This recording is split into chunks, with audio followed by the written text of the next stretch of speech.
What's up, YouTube? Have you ever wondered what it's like to unbox an iPhone 14 Pro? Well, that's what we're here to talk about today.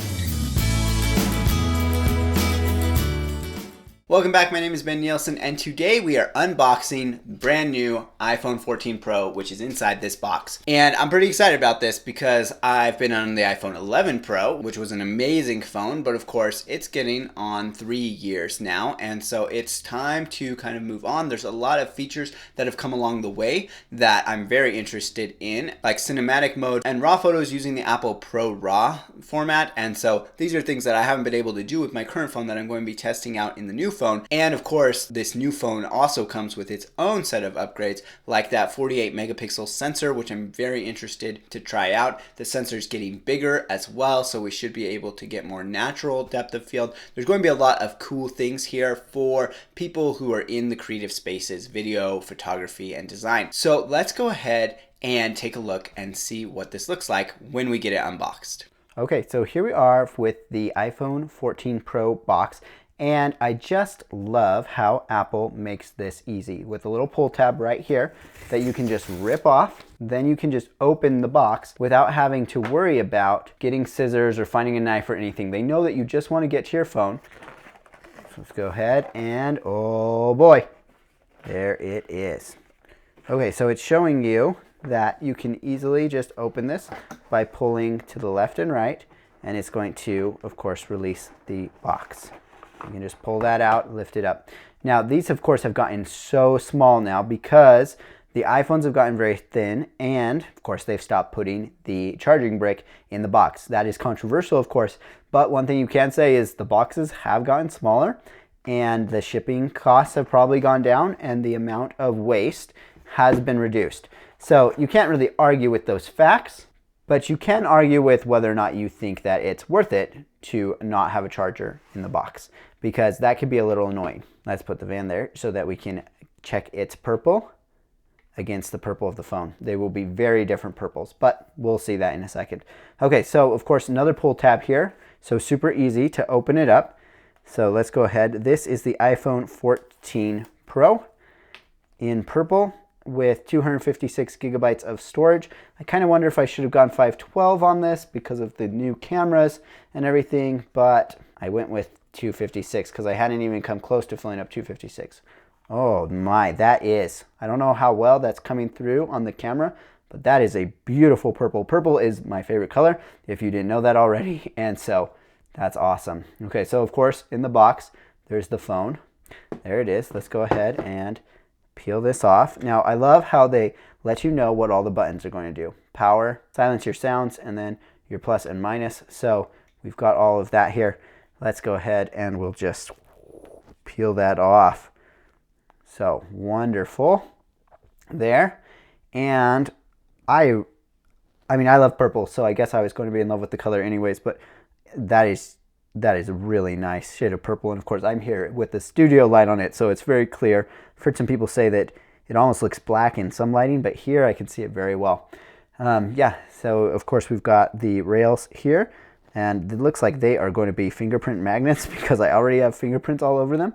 But of course, I will be putting a case on here. My wife likes me to keep a case on it because she thinks that I'm not going to be safe. And also, I think you just have to now with the size of this camera bump. I don't know how well you can see that, but I mean, that's coming out a long, long ways. It's much further than, you know, it started with the original bump. And even when we first went to 3 cameras, this one is quite a lot. So we've got that. And of course, this looks gorgeous. We're going to go ahead and we'll look at what's in the box, and then we'll try and turn this on. Let's just see how much that, there's a significant amount of difference between where the camera bump is and where it's not.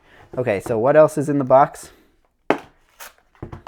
Whoops, just dropped the literature. Hopefully there is a sticker. It's not purple. Oh, I was hoping to get a purple Apple sticker. I guess I should have bought the purple iMac. And of course, there's the information about not needing a physical SIM. You no longer need. Yeah, not only do you not need it, because we're in the US, you can't even have it, which of course is controversial. We'll see how that goes in a second here. And then, you know, the other information about the iPhone. So it looks like just one sticker is what you get and not the color of your phone. And then, of course, You do get a charging cable, so you could charge this somehow if you have something that you can plug in a USB-C to. Now, of course, I do. I've got lots of things I can plug USB-C into, so it's not a big deal for me, but for some people, it does appear to be a big deal. People are annoyed by it. It would just be nice if you got the option. Okay, let's see if we can get this to turn on. One of the other wonderful things about Apple that, of course, lots and lots of people have copied since they started doing it is that you can just pull it out and start using it. It comes charged so that you can use it, and it comes on with the hello. Let's swipe up, and let's go English, United States. Okay, so I'm going to need to pull this close to my iPad. So give me a second here. I could do it with the iPhone, but of course I'm filming on the iPhone, so that's not going to work out. Okay, now we just need to scan this with the iPad. So we're going to take this and scan that. There we go. This is one thing that I just love, is how easy Apple makes it to set these things up. Okay, so now I get to put in the passcode. So I'm of course going to do that off camera. And we're just waiting here for setup.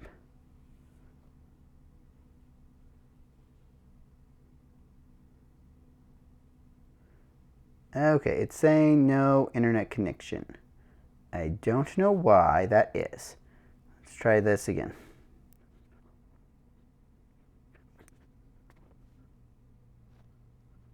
Okay, now it's time to set Face ID. I'll go ahead and do that. Okay, now you get the option here to use Face ID with a mask or not use it with a mask. So I don't need to use it with a mask because I have an Apple Watch that will unlock my phone. So I'm going to choose not use it with a mask, but it's nice that you have the option now to do that.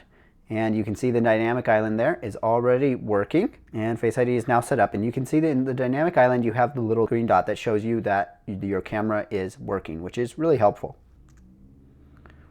Okay, so this is going to go ahead and set up the Apple ID here.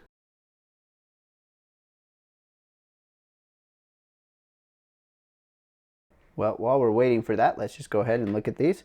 You can see they are very different purples. This one actually looks red when you look at it next to that, but when you look at it next to the red van, it looks purple, but it's definitely a red purple, where this one definitely has a lot more blue in it. So, you know, different kinds. Okay, so we've got a couple of options here for transferring in. I am going to not actually transfer my apps and data. I'm going to go ahead and just install apps one by one as I need them. It's been 3 years since I got a new phone, and there's a lot of junk there now, so I'm just going to go ahead and just set this up new, and I will add them as I want it. That's a lot more work, but it kind of keeps it clean. So let's go ahead and say don't. Okay, so it looks like it transferred the data from my settings on my iPad. So I've got that. So I don't need to go through and set up all of the things that happen there. I can just click continue. And of course I can change all of that in settings. Okay, so this is going to be eSIM.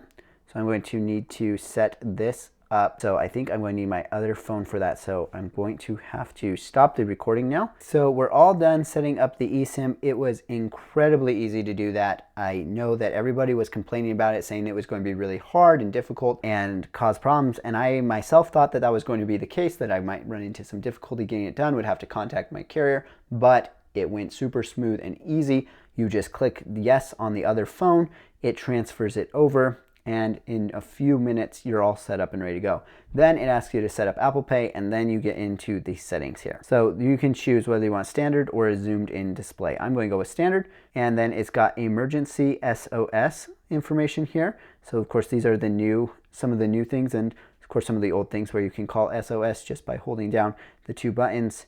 Crash detection is brand new in this phone, and then coming soon is going to be the satellite. So we're going to go continue on that, and then it says swipe to get started. I thought I was already getting started, but I guess just about to really get started now. Okay, because I didn't transfer apps, it's of course just got the standard setup here and everything, so I'll have to go through and install all of my apps and get everything set up. This is looking pretty good. I mean, I think that this phone is awesome and it looks great, and I'm very excited to start trying it out. It does seem like, I'm coming from an 11, but it seems like this button is lower, so easier to reach with your finger, but I guess it's meant for your thumb. It's for right-handed people, of course. standard way to go is just not think about the left-handed people. We're used to it. Yeah, this screen looks awesome, and of course everything is really smooth, and it will take a little getting used to just using a new phone and everything, but I'm really liking it so far. And of course I will have lots more to say about this phone in the future. Of course, talking about it from a photography, videography, and design perspective. I will go ahead and I will be making a course on these 3 cameras, how to use them for your photography and your videography. So it might take me a month or 2 to get those out, but I'll be doing that. So stay tuned for that. Okay, there you have it. The iPhone 14 Pro in purple. Man, I really am a big fan of purple all the time, of course, and this purple I think turned out really well. It is, not super in your face, but it is still very purple, which I think is great. So very happy, and I am going to be producing more content, both using this phone to produce content and also creating content about this phone for you. So I do have those 2 courses planned, which will be photography on the iPhone 14 Pro and videography on the iPhone 14 Pro. So stay tuned for announcements about those coming out sometime in the next few months. Let me know what you're using now. Did you decide to upgrade to the iPhone 14 Pro, or are you happy with some other phone? We'll chat in the comments, and I will see you in the next video.